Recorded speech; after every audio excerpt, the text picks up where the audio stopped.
Thank you for joining us on This Is Exclusive, 7 p.m. ladies and gentlemen. And today on the show, we are going to focus on the big exclusive interview of Imran Khan's sister for the first time since he was jailed, and perhaps one of the only times you would have seen her interview.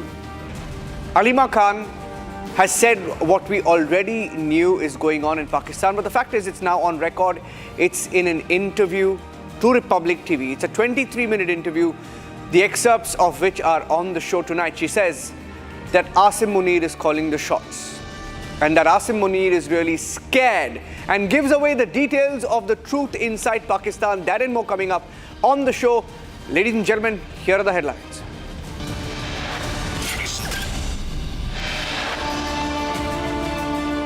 Sensational 22-minute interview of Imran Khan's sister on Republic. She gives away the details of what's going on in Pakistan and with Imran Khan.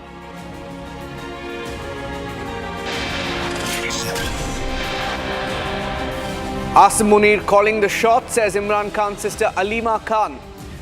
Says the new field marshal, now CDS, is extremely scared and is hiding the truth.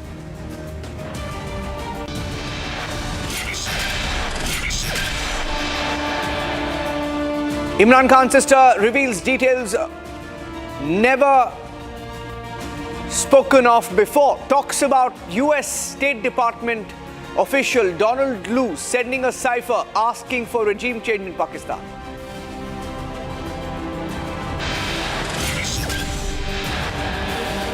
More details coming out in that explosive interview. She says her brother was targeted for going to Russia and asking for oil and talking about trade. Explosive interview on what is going on inside Pakistan coming up.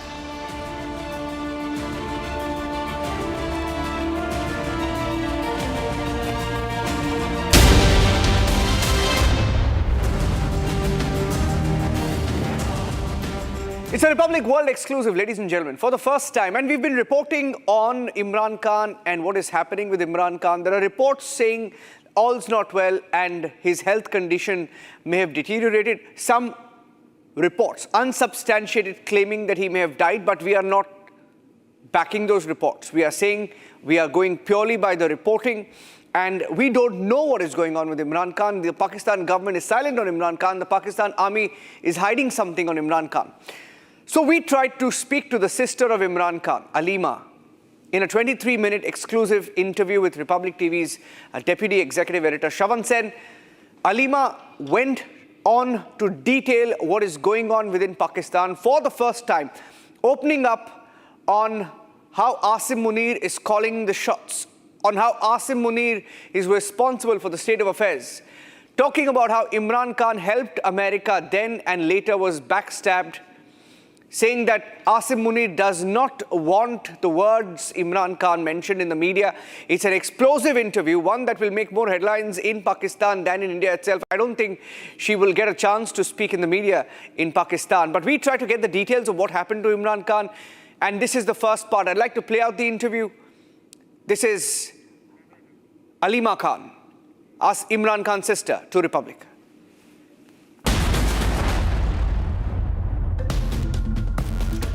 What has really happened, because I'm given to understand that there were protests that was called by Imran Khan's family. What is the current condition of the former Prime Minister? Has there been any official word really coming in? Well, they haven't allowed the family to meet him for several weeks. And that concerns us because we've got court orders that we should be allowed to meet him.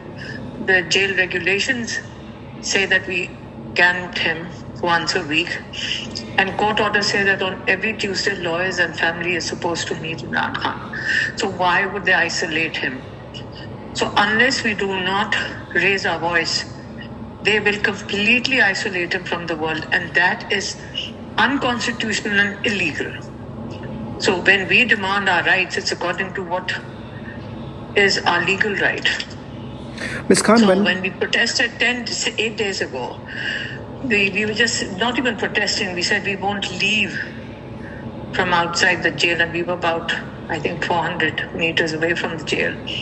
And we are sitting on a footpath, and they the police, they brought in policewomen and they attacked us, my sister.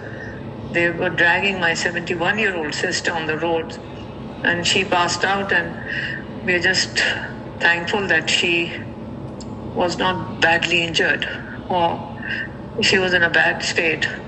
So their behavior is as fascist as it can become, and if they think they're going to scare us, we don't scare that easily. Ms. Khan, when was the last that you spoke to your brother, and what was his condition when you last met him? He's in very good health.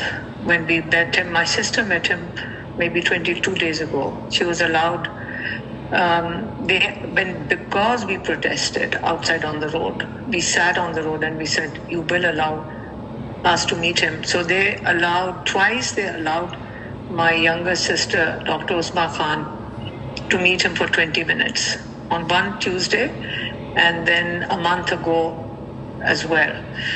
So he was in very good health, but 20-minute meeting, no, he's got hundreds of cases. The lawyers have not been allowed to meet him. Over the past since March, so it's nearly, I would say about 9 months. The Tuesday is a regular date. We were able to meet him because there was a jail trial in court. There was a court trial in jail in the previous months. And because of the jail trial, our lawyers told the judge that he will not participate in the trial unless it's an open trial and the family is allowed to attend the trial. So because of the trial, we were able to meet our brother for several hours during those dates. So we were reassured because we were able to meet him. But once the trial stopped about 5-6 weeks ago, they are not allowing anyone to meet him.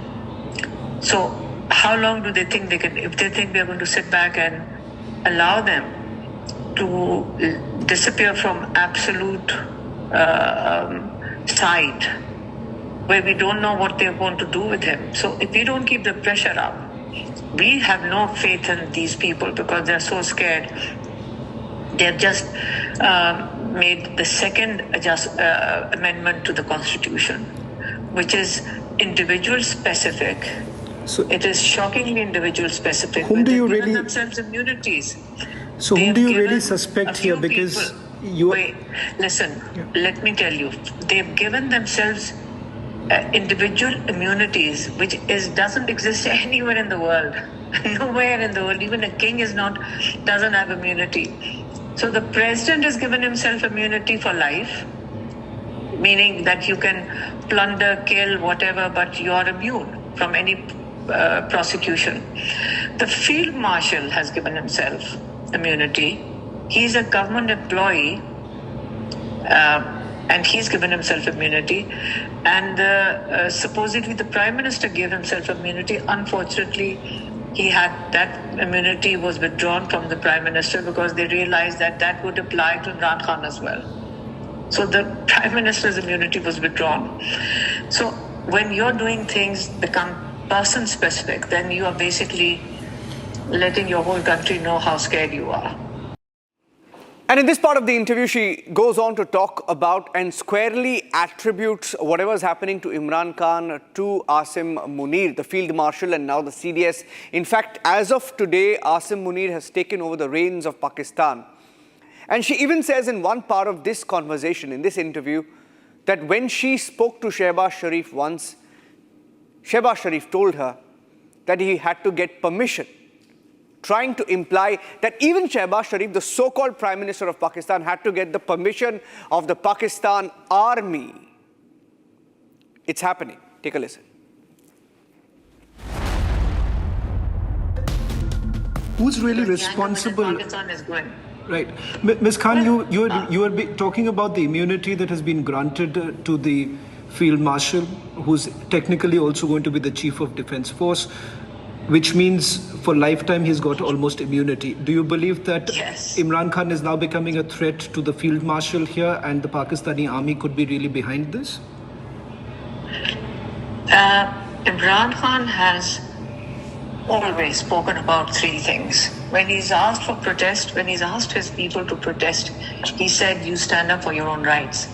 And he's always said, even the protest, the objectives of the protest was for the rule of law, for democracy, and for human rights. And he's always he's brought awareness to the people that you have a right in this country. 250 million people should have rights. And where have you ever heard of such immunities being given to themselves? It's not, you go above the law. So this is modern times with the population with 55-60% young population.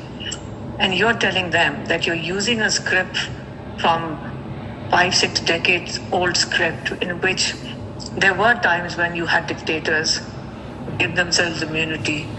But obviously they haven't read history and what happens to such people. So if he's envisioning himself, Imran Khan always says everything is under Asim law. There are two names you are not allowed to take in public. One is Imran Khan and one is Asim Munir. Okay. Like if you take Imran Khan's name, it's banned from mainstream media. You can't show his picture, you cannot discuss him. So who's banning him? And the other person, if you say anything against him or you criticize him, is Asim Munir. That's it. So in such conditions, it's not sustainable. Why suddenly would they prevent the family members from meeting him? What really has happened? What do you all suspect at this stage? No, they haven't allowed anybody to meet him for 8 months on the specific date. As I said, the only time we were able to meet him was because our lawyers refused to participate in a court hearing in jail unless the family or media was not allowed, because that's an open court hearing. But the media, they controlled, and then Imran Khan would send message out to the family. So when the message came out, it is basically to prevent his voice from being heard outside. So people wait for his message. And his messages and his tweets, if you go through his tweets in the past several months, those are the reasons that they've basically trying to silence his voice. Is it also true, because some reports suggest that the Pakistani government wants to seize power in Khyber Pakhtunkhwa, and that's where they're losing out? Do you believe that that could be other reason why pressure is also being built on the PTI right now? Of course, when you think why Khyber Pakhtunkhwa? So they just need the election commission for that. So they can convict anybody. They have basically collapsed the complete judicial system. Several judges Supreme Court have resigned. If you are not aware of it, 4 or 5 judges in protest have resigned from the Supreme Court. So when they've created enough fear. The judges have absolutely no role. They're given orders and they implement whatever they're told. So at the moment, there is no legal recourse for anybody actually. So, and I will repeat it again, it's not sustainable. And when you give yourself immunity, it's because there is a lot of fear. I have 60-70 cases on me. I mean, they can slap a case on anybody and put them behind bars. If there is no law.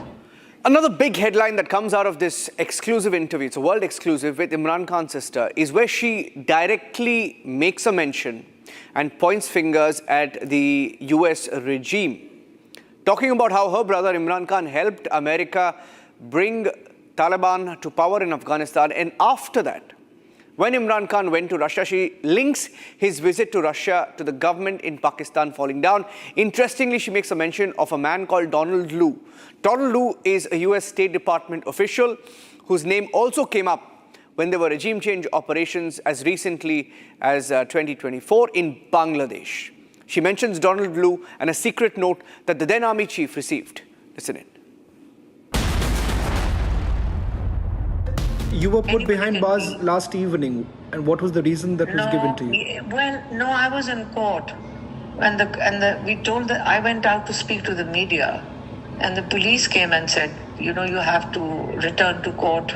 The judge wants you back. I said, I came out to speak to the media. I was going to come back, and they locked the gates of the court. And we asked, our lawyer protested to the judge that why was the police arresting her outside the jail premises, the court premises. So the judge said, I never ordered for her to be arrested. So that even the judge, our charity that I'm a board member of is the Shaukat Khanam Cancer Hospital and the University, Namal University. Because to ensure that I attended court, where our lawyers had challenged the jurisdiction of that court. It's an anti-terrorist court. And the case on me is that I brought Imran Khan's message to the media on the 22nd of November last year. So I am responsible for protests on the 26th of November. So this is the case. He wants to start the trial. Our lawyer challenged their jurisdiction.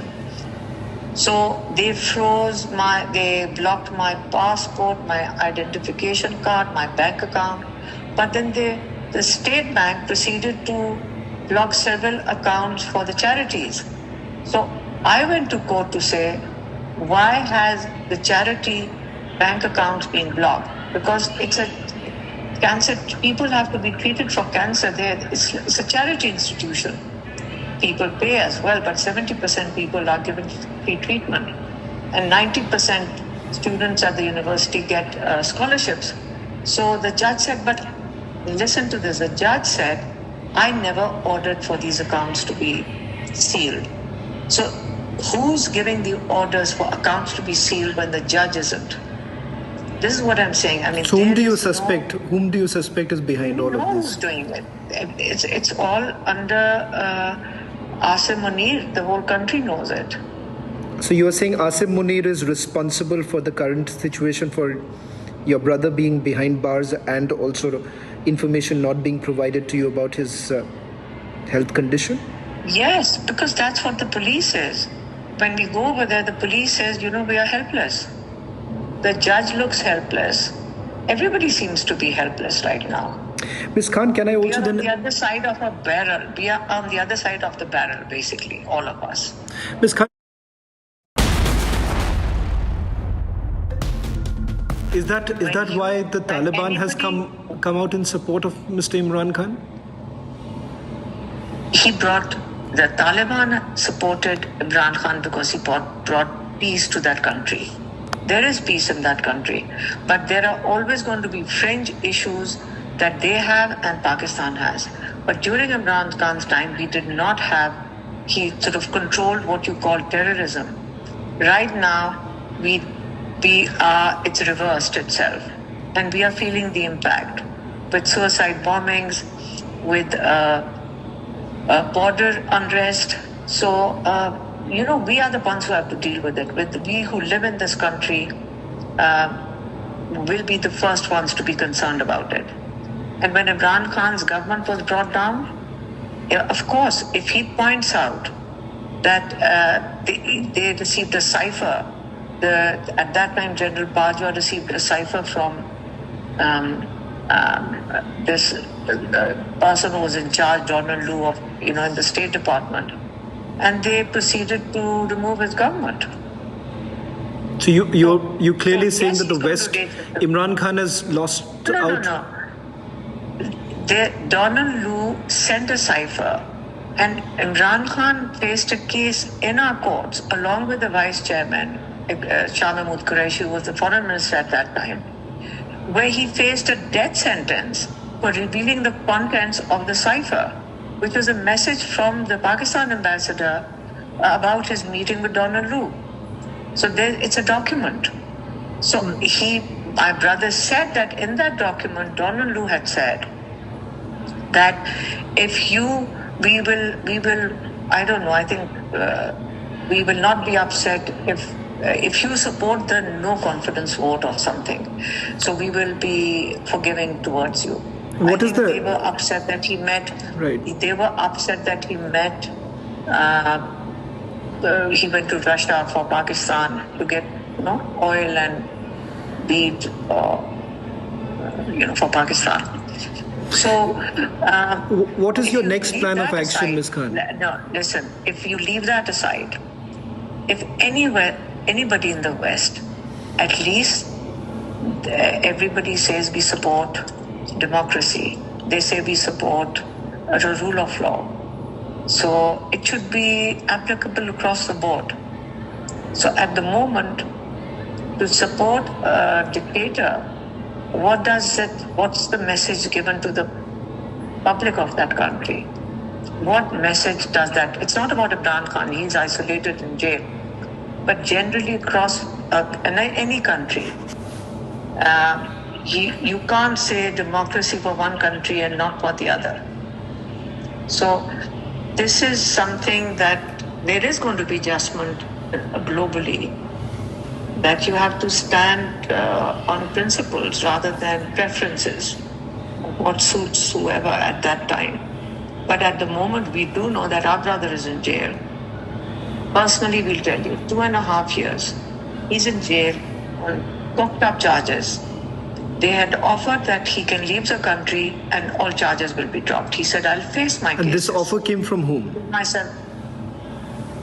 From the establishment. Indirectly, messages have been sent to him. Messages were given to us indirectly. People sort of approach us and say, he should sort this out. And he should sort of agree to what is being offered, like keep quiet, don't do politics, do not say anything against, let this rigged government continue. So, or leave the country. These are various offers that we've been, not directly, but indirectly, we have been given these messages. And so has Imran Khan.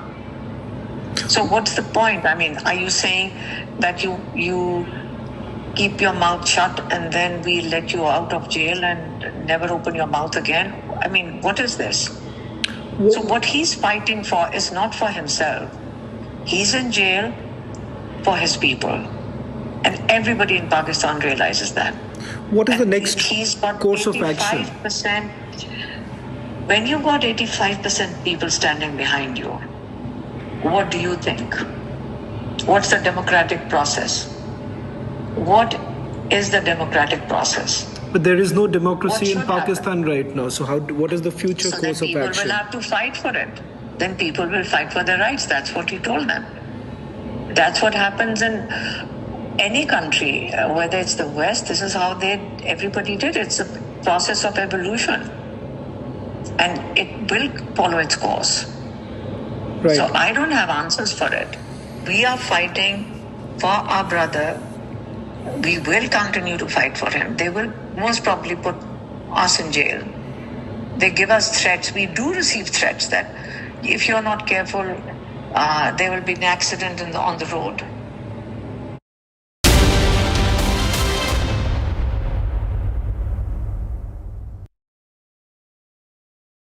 Co-powered by Century Ply Club